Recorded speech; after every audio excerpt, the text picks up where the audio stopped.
How far can AI take solo game development? Not in theory, not in a motivational thread, in an actual game project with code, assets, controls, QA, platform builds, performance budgets, and all the quiet little problems that make games difficult. This is Run the Strait, a 3D naval survival game where you pilot a fast steamer through a militarized shipping channel under water currents, traffic, missiles, aircraft, and escalating road pressure. And this video is not really about whether AI can make a game. It can. The more interesting question is, can AI help one person push a game from an idea to a playable prototype to something that survives a serious production scrutiny? That is where things get much more interesting.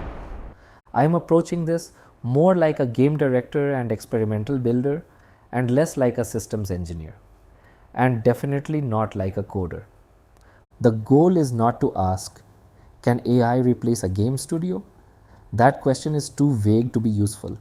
The better question is, what parts of game development can AI meaningfully compress for a solo developer, and where does human judgment still have to lead? So, we're going to use this project as the case study. Run the Strait has a real game loop, a road structure, scoring, threats, scenario objectives, mobile controls, visual polish, automation, QA evidence, and release blockers. That makes it a good test subject. Because once you get past the first playable demo, solo game development becomes less about generating ideas and more about surviving complexity. Here's the game concept. Run the Strait is built around a simple fantasy. You are piloting a fast vessel through a dangerous strait, trying to reach open water before the channel closes around you.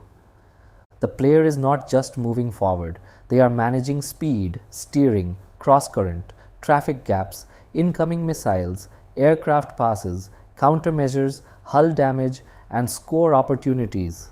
The route is structured as a full run of roughly 33 minutes, with open water gated after a 30-minute minimum. That matters because the game is not only testing whether the player can survive for a few seconds. It is testing whether the systems can hold tension over a long arcade survival route. The run has several phases. The first is the warm-up phase that learns the water channel and first traffic reads. Next is the first contact phase where missiles begin to enter the decision space. Then comes the shipping lanes where traffic density and lane choice become central. Air raid phase is where the aircraft add vertical pressure and feints. Missiles, aircraft, traffic and damage pressure combined comes under kill map phase. The final sprint phase is where the route opens, speed rises, and the player pushes toward open water. This is the first place AI becomes useful.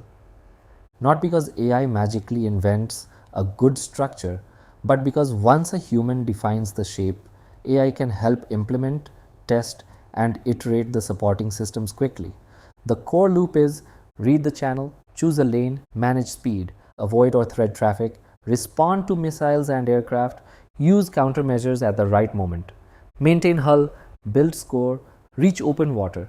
There are score rewards for progress, missile intercepts, near misses, aircraft evasion, perfect countermeasures, boost dodges, emergency brakes, and traffic threading. That is important because it turns survival into expression. A purely defensive game can become passive. But when the scoring system rewards clean execution, the player starts asking better questions. Can I thread that gap? Can I hold boost a little longer? Can I save the countermeasure until the perfect window? Can I brake late, avoid the tanker, and keep momentum? That is the difference between the game has obstacles and the game has a skill language. Now a much bigger question, what AI helped with? The strongest use of AI in this project was not a single magic prompt. It was repeated systems work. AI helped generate and revise Unity C# systems, build test coverage, design QA probes, tune route pacing, create platform build scripts, and harden mobile controls. For example, the project includes systems for run pacing, scenario objectives, score events, threat spawning, traffic behavior, mission story beats, HUD presentation, playership physics, countermeasures, and iOS and macOS build validation. That breadth is where AI is genuinely powerful for a solo developer. A solo human can hold the creative direction. AI can help fill in the scaffolding around that direction. Tests, edge cases, build scripts, adapters, telemetry, and repeated implementation passes. The result is not instant production quality, the result is faster iteration. And in game development, iteration speed is oxygen, where the game initially struggled. Historically, the biggest limitation for indie developers was not creativity, it was execution bandwidth. Now, a single developer can prototype, test, refactor, and iterate much faster than before. That changes what small teams or even solo developers can realistically attempt. AI can accelerate implementation, but it still depends heavily driving the process.